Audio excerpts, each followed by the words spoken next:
نادان ہے۔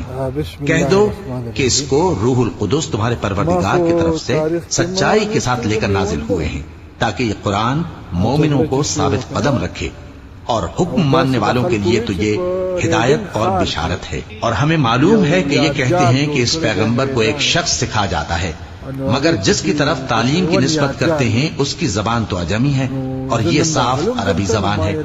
جو لوگ اللہ کی آیتوں پر ایمان نہیں لاتے ان کو اللہ ہدایت نہیں دیتا اور ان کے لیے عذاب علیم ہے۔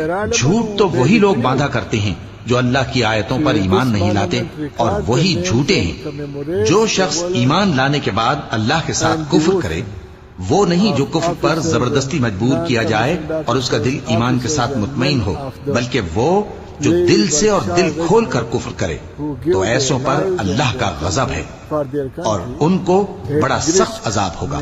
یہ اس لیے کہ انہوں نے دنیا